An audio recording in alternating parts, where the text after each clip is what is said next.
नमस्कार, आदाब, सत श्री अकाल मेरे सारे खंड मिठे दोस्तें की, मित्रें की, प्यारे की, देवियों की, सजने की। मियाँ साथ आवा क्योंकि मेरे कैसे यार दोस्त मित्र मी कमेंट करिए आखदे महाराज तुहाड़ी शक्ल दिक्खियै अहीं हस आई जंदा।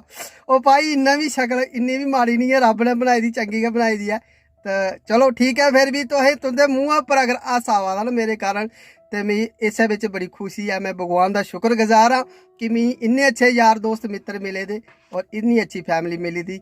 तो शुरू करने गप कि अज की गप इ'यां है कि एक बंदा होंदा है सवेरे सवेरे दफ्तर जाने आस्तै अपनी गड्डी की बारी खोलदा ते थल्ले बैठा होंदा कुत्ता। कुत्ता उसी बड्ढी लैंदा। हूँ सवेरे सवेरे टाइम से गुस्सा तो बड़ा चढ़दा, चुकदा बट्टा मारदा कुत्ते, कुत्ता जंदा नट्ठी कुत्ते ही लगदा।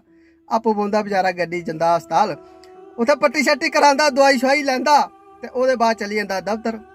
अच्छा दफ्तर पुजदे ओह् केह् करदा, ओह्दा जिन्ना भी स्टाफ होंदा ना सारे मीटिंग बिठाई लैंदा तो जिन्ना भी कुत्ते वाला गुस्सा ना उंदे पर कड्ढदा सारा। हूँ स्टाफ वाले दुखी बेचारे सवेरे सवेरे बगैर गल्ला हैं इन्नी चढ़ाई होई तो स्टाफ वाले बाहर आइया, उन्हें अपना गुस्सा अपने थल्ले वाले स्टाफ पर कड्ढिया, उंदे थल्ले वाले अपने थल्ले पर कड्ढिया ते आई जाइए सारे जेह्ड़ा अपना गुस्सा ना लास्ट च इक चपरासी ओह्दे पर कड्ढिया सारे। वो चपरासी बेचारा ओह्दा केह् कसूर है, उसी केह् पता, ओह्दा रब जाने, ओह्दे थल्ले कोई है भी नहीं, ओह् अपना गुस्सा कुत्थै कड्ढा। तो उन्हें शामी अपना गुस्सा कड्ढिया ठेके पर। उन्हें 2 क्वार्टर ले किट्ठे सुट्टे अंदर ते चली आ घरे। अगे लाड़ी लाड़ी घर 100 सवाल पुछा, अज कुत्थे है इन्ना चिर, कि'यां लाइया दफ्तर, केह् करा, बंदे ही चढ़ा गुस्सा, उन्हें रख पटाका लाड़ी। उन्हें आखा मैं दफ्तर गुल्ली डंडा खेला, कम थोड़ी दफ्तर कोई बेल्ला बैठे दा नहीं उत्थै। जनानी जली पुजी कंड पेई बगैर गल्ला गै।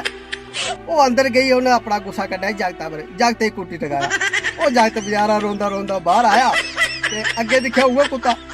उन्हें रख बट्टा चुकया, मारा कुत्ता, कुत्ता कराया टू टू टू। उ'ऐ कुत्ता सवेरे वाला बंदे ने बट्टा मारिया, उसी नहीं लग्या लेकिन मुड़े ने मारे उसी लगी गया।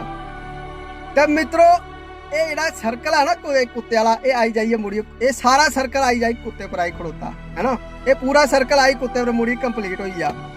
तो इस करी मित्रों जिंदगी बिच कदे टेंशन नहीं लैनी है, कुसै कन्नै बेईमानी नहीं करनी, कुसै कन्नै बुरा नहीं करना। अगर कोई कुसै कन्नै बेईमानी करे या कुसै का बुरा करे तो उसी एक कुत्ते वाला बट्टा जरूर लगना, ठीक है। तो हमेशा ईमानदारी रखो, सच्ची राह पर चलो, माता पिता के चरने हत्थ लाओ, भगवान का नाम लाओ। जय हिंद, जय भारत, जय डुग्गर ते जय डोगरा।